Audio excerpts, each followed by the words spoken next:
Halo teman-teman TBJ, dalam video berikut ini kita akan mendengar tanggapan dari Elia Miron mengenai statement-statement yang dikeluarkan oleh pendeta Gilbert Lumendong mengenai agama, Tuhan, dan surga dalam podcast Dr. Richard Lee.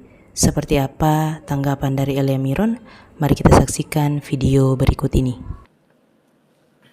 Baptis ulang atau syahadat ulang gitu. Kayaknya sih enggak juga gitu, karena ya dia sama dia kan di atas itu kan somewhere up there only one God, itu yang saya percaya. Tapi gitu. cuma satu Pak Pendeta. Ya harus dong gitu.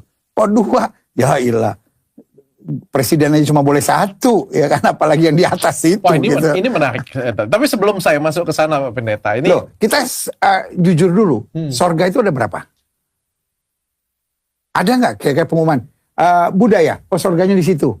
Kristen ya, oh iya yang sebelah situ. Oh Muslim, yang tengah tuh agak besar gitu.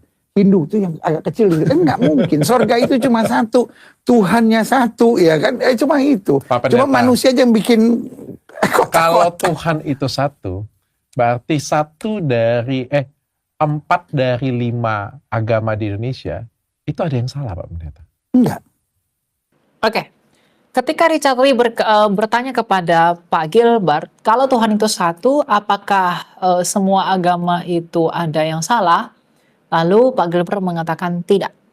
Nah, ini adalah pernyataan yang amat dan teramat keliru kalau ditinjau dari sudut pandang iman kekristenan. Atau bahkan kalau tidak ditinjau dari sudut pandang iman kekristenan pun, maka hanya akan ada kebenaran relatif, tidak akan ada kebenaran absolut. Nah, bagaimana kita orang Kristen menjawab pertanyaan ini? Tentu saja, jawaban Pak Gilbert dalam video ini sudah dipastikan salah karena jatuh kepada paham pluralisme agama.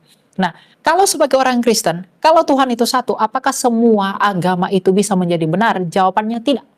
Karena agama itu apa, kekristenan itu apa?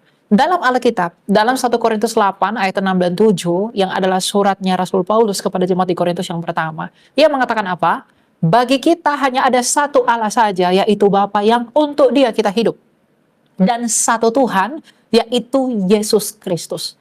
Jadi Alkitab itu dengan tegas mengatakan bahwa kita hanya punya satu Tuhan. Kita hanya punya satu penguasa yang disebut Yesus Kristus dari Nazaret. Nah masalahnya, apakah semua agama mengimani Yesus Kristus yang dari Nazaret yang sama dan yang satu ini?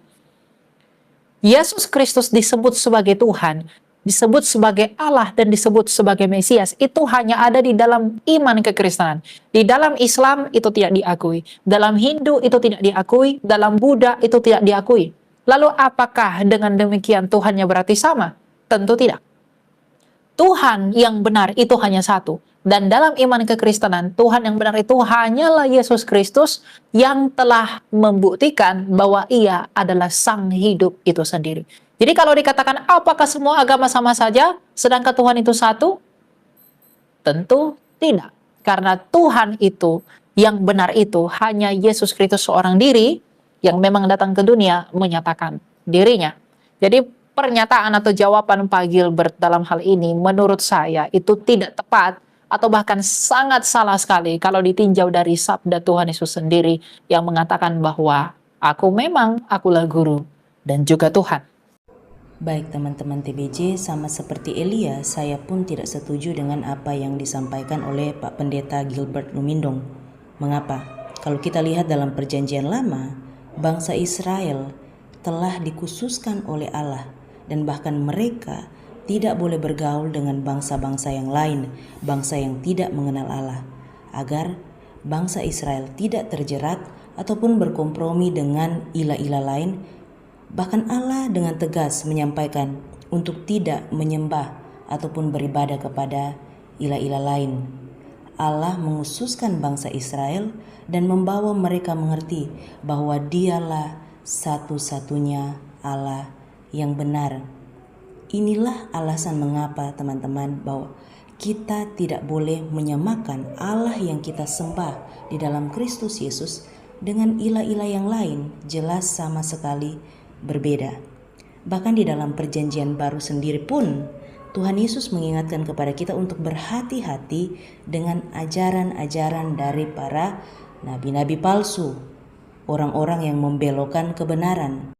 Jadi teman-teman, tetaplah berhati-hati, minta hikmat Tuhan untuk kita mengerti kebenaran firman Tuhan ketika kita membacanya, dan bahkan carilah video-video referensi-referensi yang tepat dari hamba-hamba Tuhan yang tepat, agar supaya kita tidak mudah disesatkan. Terima kasih untuk teman-teman TBJ yang senantiasa mendukung channel ini. Tuhan memberkati kita semua. Shalom.